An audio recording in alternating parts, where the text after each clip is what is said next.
Hi guys, welcome to Saudi Hiya's podcast. It's our fourth episode and our second video episode.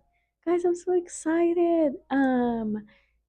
Today I want to talk about something that's really interesting and important to me and that I practice in my personal life.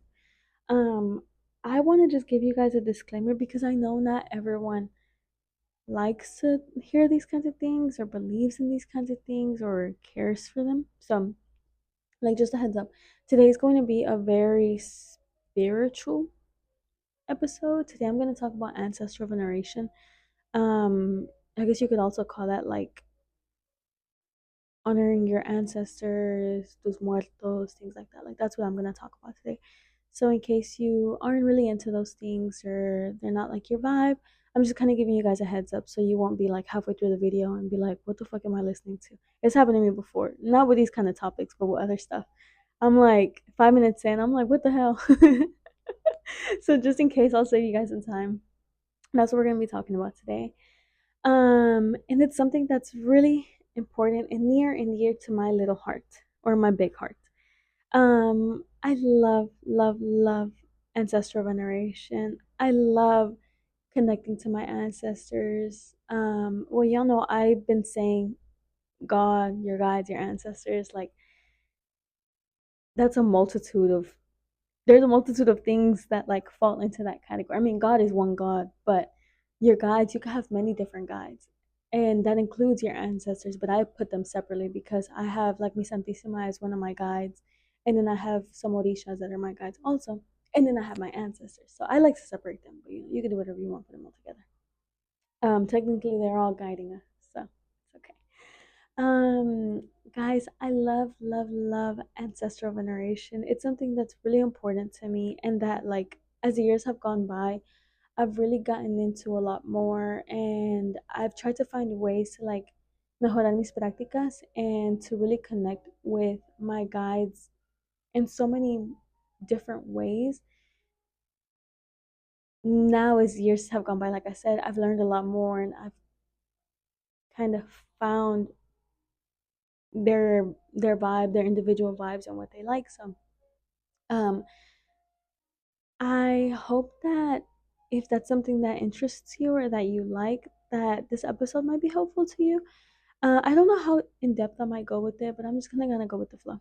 So, ancestral veneration can look like a lot of things. It could look like being initiated in, like, I guess, ancestral type religions.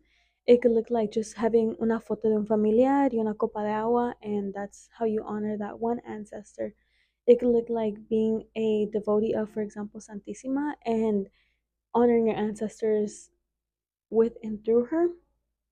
It could look like having a bóveda montada, which, um, I mean, that comes with a few other things, but it could be growing a plant in honor of an ancestor. Like, so I'm trying to make sure Sabrina's not eating my plant. She didn't make her cameo today. She didn't want to be here today. It's okay. Um, it could be like getting a plant and dedicating it just to your grandpa or your mom or a great great great grandpa. Like, I don't know. I feel like ancestral veneration is so beautiful and it can be done in so many different ways. It could be done out in the open where the whole world can see and everybody can like um see the photos that you have of your family members, like con Dia de los Muertos, especially when they do those public altars, you can see all of these random people's family members. Or it could be something really private that you don't show anybody except your close, close, close family members. Or maybe you don't even show them. It's literally just yours. It's a place for you, almost like a refuge where you go and you talk to these people who lived before you, who I'm not going to give many disclaimers. Watch at your own discretion because I'm going to talk freely. So it's a place where you go and you're talking to these people who have been here before you, who are from your bloodline, usually, or who are also friends, family friends. You could even put your pets on there. Con Dia de los Muertos, we put our pets on our altars. You could put people put celebrities like you could do whatever you want. um I feel like it's beautiful because you can go to your altars or to your bovedas or whatever you have and really sit and talk to your muertos about things that you do not want to talk to others about. There's some things that are just so private, and I'm not saying that just for myself. I know as humans we all feel that way. There's something that's so private that you don't want to talk about with other people, or that you're ashamed to talk about, or it's just something, a story that triggers you, that makes you upset, that makes you sad. It's something that you don't want to keep living out and talking to people about.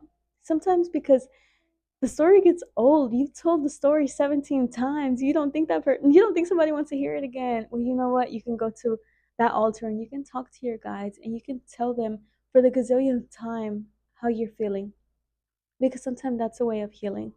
Um, I will say I don't remember if when I first started really getting into like ancestral veneration, if I was nervous or if I felt weird, because I started with Santissima. Like when I became a devotee of Santissima, it kind of all fell together. I mean, she is death, so it all kind of fell together. And my first altar, if you go to Sabrina Lauregia's Instagram, I'll have it linked below.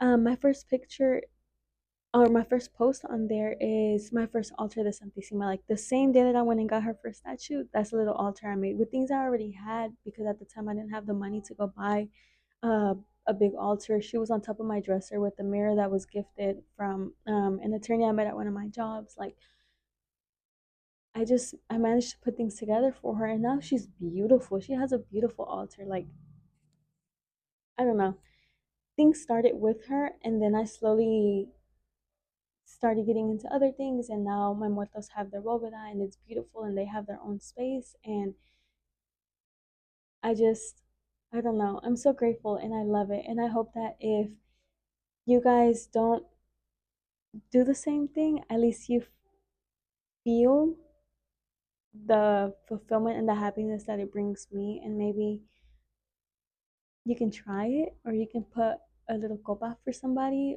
una copita, or a little shot glass, or you can dedicate a little plant to someone. Do your own thing, whatever. You don't have to.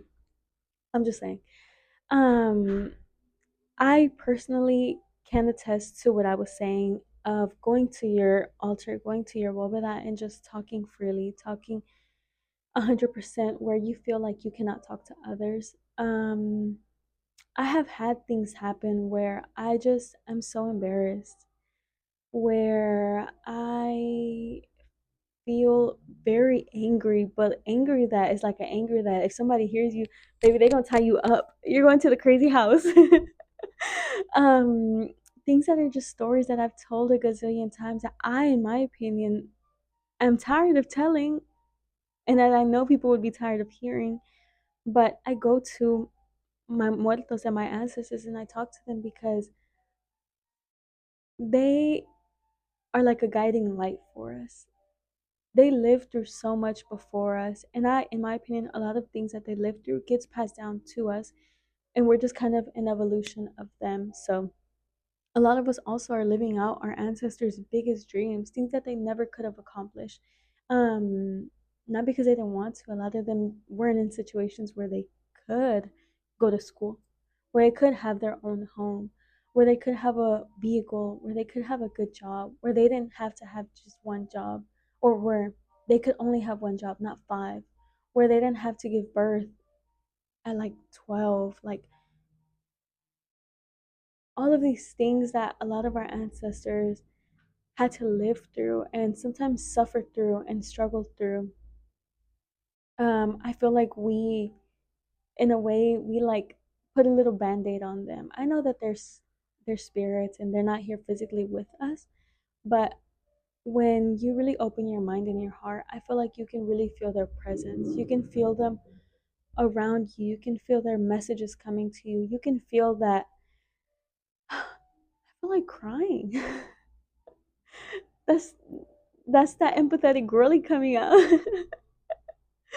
I feel like when you are in a moment or a situation where you don't know where to go, you don't know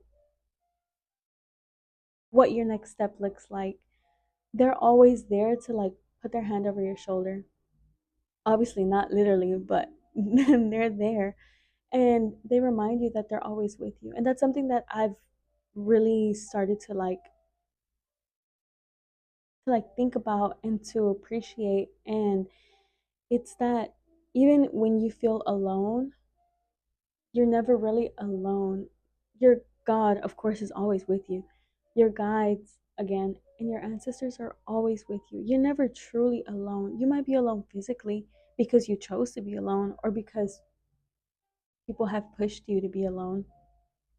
But those muertos and those ancestors are always with you and you can always talk to them. And I see so many people getting into ancestral veneration, and I think it's beautiful. Um, I think it's beautiful to see how people are very private about it, and I like to see how people are very open about it, and they don't care who knows about a specific ancestor. I love to hear people's stories of how like this ancestor did this and this and this and this. I love to see people's pictures from 100 years ago. I don't know. I love to see those kinds of things because it feels like, in a way, I don't have pictures, at least not me. Maybe like a family member has pictures of ancestors from hundreds of years ago, but I don't have them. And so when I finally get a message from them, when they finally show up for me, when they make their presence known, it feels like a gift. It feels like a blessing. It feels like I can't explain. My heart is like beating really fast. It feels like, I don't know. It feels like almost like you're chosen to connect with them and to see them.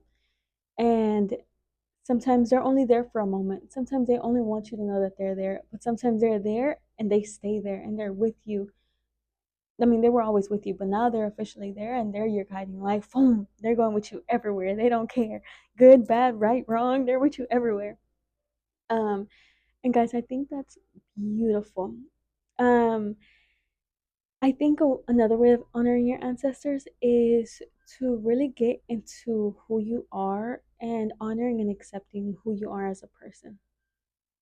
Now, that can look like a lot of different things. That can look like finding your personal style. That can look like learning how to set boundaries. That can look like achieving your biggest goals. That could be like, I don't know, finding fulfillment in your life because, like I said, a lot of our guides and ancestors, they didn't get to do that in their lifetimes. And so I like to imagine that it's almost fulfilling for them to see little old us here on the physical realm going through hell, busting our asses every day, working, going to school, struggling con gente que tiene mala cara, like all of these things that are around us that try to break us and tear us down, that they get to see us and know, like, damn, I'm their great, great, great, great, great grandpa, but look at them, like, look at them succeeding, look at them doing well, look at them making good choices, or maybe fracasaron, but they learned from that choice and they're making better choices now. Like, I wish I would have done that in my lifetime, or I'm glad that I started doing that from years ago and now it's something that's like valued for these newer generations. Guys, I don't know. I think ancestral, if you can't already tell, I think ancestral veneration is like, if you don't believe in God, if you don't have a specific guide that you devote yourself to or that you like honor, I feel like honoring your ancestors will should be like a top tier thing, in my opinion at least. Um, because then also that comes with a lot of stuff. Our ancestors were multifaceted people. They lived lives on earth. They had their own belief system. Somebody could have been a devotee of Santissima. Somebody could have been a strict Catholic. Someone could have been like a Luciferian. Luciferian. I hope y'all know what I'm trying to say. Somebody could have been an atheist. Somebody could have been like from the LGBTQIA plus community. I don't know the rest of the letters, guys. I'm sorry. Somebody could have been a black sheep in the family. Somebody could have been a celebrity. Like all of these amazing and beautiful things, and we get to connect with them and learn the best parts of who they are, and even learn the bad decisions that they made, the negative things that they went through, and the really hard lessons that they had to learn to like progress as humans here on earth. Obviously we're not living in those centuries, we're not living in los tiempos viejos. Like, I hope y'all know what I'm trying to say. We're not living in those times, so our realities are way different than theirs, but there's a lot of lessons that don't go away. O sea, the lessons are still the lessons are still here. They've just formed and morphed into like these new kind of things. And that could look like, in the past it would have looked like a very very very very much older man, like in his 60s, marrying a girl that was 13. I'm sorry if this might be triggering, but I'm being honest. Like, that's what that could have looked like back then, you know? And that girl not knowing that she had a future ahead of her, or that she could have had a future because that was what society was like back in the days. That's what was accepted back in the days. And a lot of women didn't have a choice, you know? Society didn't give women the time and the space and the opportunity even to try to flourish and be independent and be strong and to put themselves out there and find a way to be creative. Society didn't do that for women. And so I like to think that if there's an ancestor of mine who lived an experience like that, that hopefully they see me, and through my best and my worst life choices, they find some form of fulfillment from watching me. Like, I'm a curita for them, you know, that I heal something in them, and hopefully that I help them pass on and move on, encontrar la luz so that they can, you know, move forward. Because another thing that I believe is that a lot of our muertos and ancestors, they get stuck in this place where they don't know how to move forward anymore, and so they seek our help. They seek connecting with us to like help them to basically literally like find the light, to get out of the negativity that they're stuck in, to get out of those like harsh feelings, to get out of like la oscuridad, and to find the light and to move on and move forward and to just leave that space that they're stuck in, you know? And in my opinion at least, you can help them. There's a way to help them. Um you would have to just open your heart and your mind up a lot more. You would have to even maybe find like a mentor if you'd like. In my opinion, you don't have to have a mentor. There's some things, some spiritual practices that you do. Okay. There's some things that you do have to have a mentor for. There are some things that you have to be initiated into. Guys, please do your research. Don't be doing stuff that you like. I heard this thing. That I think I'm gonna say this and then that's it. Um when you know better, like, you do better. And so if you know, or you even have an inkling that what you're doing could be something that can be considered taboo, or that is even mildly wrong because you know it's something that you need to be initiated into, then I would highly suggest that you seek guidance and find someone to like put you on that path, because there's a lot of things that you don't want to mess with. There's a lot of things you don't want to delve into or even be researching or reading and all of that, because it's like you're opening these doors, you're opening these portals into things that maybe they're not in your path. They're not things that you need to be listening to. You shouldn't be hearing. Um I don't know, you have to be careful, especially with social media and stuff. Take everything with a grain of salt. Do not be doing every single thing social media says. Cada baño, like these oils, babe, take it with a grain of salt. Don't do everything that social media says, okay? Because like I said, there's a lot of things that you have to be initiated to into. There's different types of spiritualities. not everything is for you. And sometimes your ancestors didn't even practice that kind of stuff. Your ancestral background is different than somebody else's, you know? Like I don't know, like Wiccanism y curanderismo. Wiccanism is not the word, or like Wiccan practices and curanderismo, they're different things. They have, a few little things that coincide, like using herbs and things like that, but they're two different things. And you have to know, in my opinion at least, if that's the right path for you to take. If that's the right path for you to take and you feel called to it and you feel like that's where you should be going, then that's okay, delve into it. Um, but if you're unsure, find someone who's going to guide you, find someone who can answer your questions, or even just take the time yourself. Talk to your ancestors, talk to your muertos, talk to your guides to see if what you're thinking of doing or what you're wanting to do is something that is in your path, is something that's going to bring you light and help you progress as a person and to help you evolve and, grow. I hope you guys understand what I'm saying, and I hope I don't sound like a crazy person. Um, and I hope nobody gets on like TikTok and is like, this motherfucker don't know what she's talking about. Because I see those posts all over. Like, that girl is talking, she doesn't even know what she's talking about. I'm trying to keep everything like letting y'all use y'all's imagination to interpret what I'm trying to say. I feel like if you're on a spiritual path, you should understand what I'm trying to say. Or just like think about it and let your gears get to grinding. Think about it and really write it down, journal, talk to your ancestors, meditate, and really think before you do things. Think before you follow social media trends. Think before you make a decision and really see if something's for you. More than anything, not even because it'll upset other people, because other people will call you a fake or a fraud.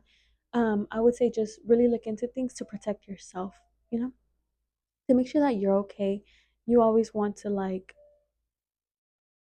grow and evolve, but in the best way possible for you. What's good for you might not be good for everybody. What's good for everybody might not be good for you. Plus, there's a lot of things that you might be going through that un baño simply cannot fix. You need something else. You have to go and do one specific thing with an ancestor of yours that you dreamt, and that's what you feel called to do, and nobody can tell you if that's right or wrong because that's your ancestor telling you or your guide telling you what you need to do. How can someone tell you if that's right or wrong? In my opinion, at least. um anyway, guys, so all of that to say, like, I really am very big on spirituality and following your highest calling and really connecting to what your guides are calling you to do and what your ancestors are trying to guide you to doing so that you can be your best self, so that you can really connect with them, so you can have a support system outside of the one you have in the physical realm. Or if you don't have one in the physical realm, you have a support system somewhere. Like I said, you can go to your altars, to your bovedas, you can cry, you can laugh, you can dance. I love to dance at my boveda. Or with Santissima or something. Like, I love to dance with them because it feels like intimate, it feels personal, and plus I'm goofy with them. Like, I don't know, I think it's beautiful. You can be yourself a gazillion percent with them. Si no con alguien, con ellos. They're always going to be there for you. They're going to be your guiding light. And I think the last thing I'm going to say is no one has to understand your relationship with your guides and your ancestors and even God. No one has to understand your relationship with them. As long as you are happy and you feel safe with them and you feel comfortable, and it's how you're being guided to do things and how you're being guided to practice, follow your heart, follow your mind, follow your dreams, follow those messages that you get, and like go for it. Don't close yourself off because you think you might be crazy or because people think you might be crazy. Just follow your heart. And like I said, I think in my last episode, God and your guides and your ancestors do not put anything in front of you that they don't think you're ready for. They're only going to put things in front of you or ideas or emotions or blessings that are going to help you evolve and grow as a person. And so if you're feeling like honoring your ancestors, even in just the simplest way, like wearing a bracelet that you know your great grandma would have liked, even something like that, then do it. You know, they're calling you to do it, do it. It could be for something beautiful. You know, you can make a friendship from that bracelet because someone has one just like it. You could meet the love of your life from wearing that bracelet because his great grandma had one too. Like, you could be protected from a tragedy or something like that, you know? I would say follow your heart, follow what you're being guided to do, and really step into your power and be confident in those messages that you're receiving and in your journey to connect with your God and your guides and your ancestors. Um, and yeah, guys, with all that being said, I'm looking at the timer. We're at 26 minutes. Yay!